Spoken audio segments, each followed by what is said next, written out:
Yo, what's up mga kadete? Ayan, good morning po sa inyong lahat. At meron tayong customer dito na SkyDrive. Ayan, magpapalit tayo ng bagong air filter dahil madumi na yung kanyang air filter. Ayan, dahil malakas na rin sa gas. So papalitan na natin para mas maganda na ulit ang hatak ng kanyang motor at mas matipid sa gas. Let's do this!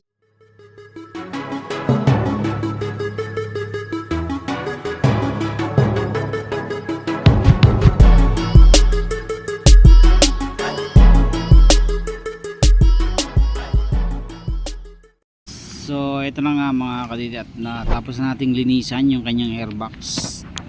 So sa pagkakabit pala ng bagong filter, kukuhanin nyo yung mga goma sa dating air filter. So may goma yan sa gitna, so ililipat nyo lang siya dun. And then huwag nyo kalimutang linisan na rin yung airbox para mas maganda at mas malinis yung pagbabalik natin ng ating bagong air filter.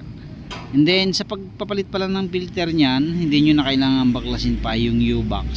So ang gagawin nyo, kailangan nyo lang yung center stand ng kahoy or kung anong pwede nyo ikalang para umangat. And then tanggalin nyo yung tornilyo ng rear shock sa baba para mas malaki yung angat, mas madali nyo maipapasok o matatanggal yung filter. Ayan, katulad yung ginagawa ko.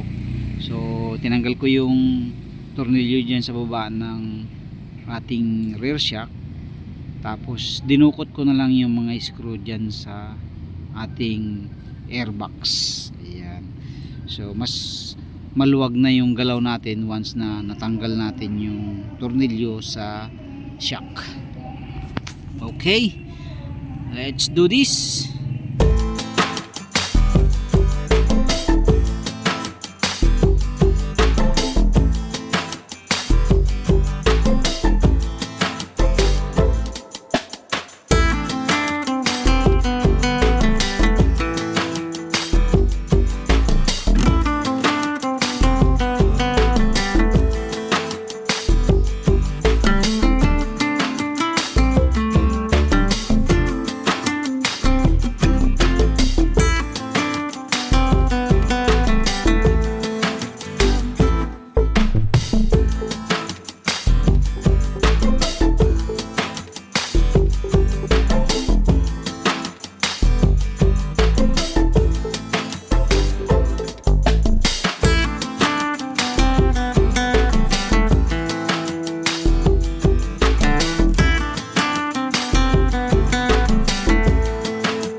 Maglinis ng CVT, kabit ng filter at palit brake shoe.